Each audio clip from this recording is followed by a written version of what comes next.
আমাদের স্ত্রী উম্মে জামিল নবীর প্রতি চরম দরদের বিদ্বেষ রাখত।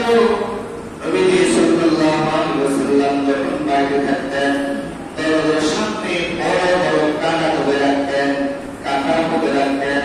আল্লাহ রাসূল সাল্লাল্লাহু আলাইহি ওয়াসাল্লাম যে রাস্তা দিয়ে হাঁটতেন সেই রাস্তার মধ্যে কাঁটা মেরে রাখতেন, কারণ কাঁটা তোড়া ক্রোশ সেই রাসূল সাল্লাল্লাহু আলাইহি ওয়াসাল্লামকে যে কোনো মূল্য আল্লাহ রাসূলকে সেই করে ফেলবে, যে কোনো মূল্য দুনিয়া জমিন থেকে বিদায় করে দিবে। যখন সূরা আল নাজল হলো তাব্বাত ইয়াদা আবি লাহাব ওয়া তাব্বা মা আনহু মালুহু ওয়া মা কাসাব সায়াসলা নারান যাতা লাহাব ওয়া imra'atuhu hammalatal hatab fi jidiha hablum min masad। তখন তার আরো আকর্ষ করে গেল, যে কোনো মূল্য আল্লাহ রাসূল সাল্লাল্লাহু আলাইহি ওয়াসাল্লাম সেই তো মারা করবে।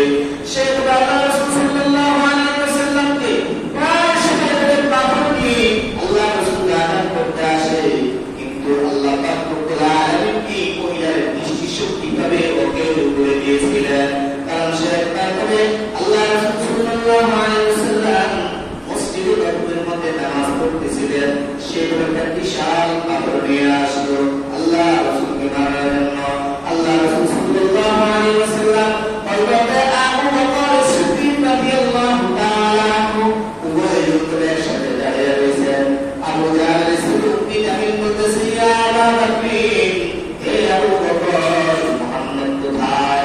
আল্লাহ রাসূল সাল্লাল্লাহু আলাইহি ওয়াসাল্লাম সে বলতেছে আমি তবে এই পাথর নিয়ে তাকে নিক্ষেপ করবো, তাকে মেরে ফেলবো। আবু জাহল উম্মে জামিল যাওয়ার পর আল্লাহ রাসূল সাল্লাল্লাহু আলাইহি ওয়াসাল্লামকে হযরত আবু বকর সিদ্দিক রাদিয়াল্লাহু তাআলা বলতেছেন, হে নবী, আবু জাহল স্ত্রী আপনাকে খুঁজতেছে, আপনাকে পাথর দিয়ে আঘাত করার জন্য, মারার জন্য।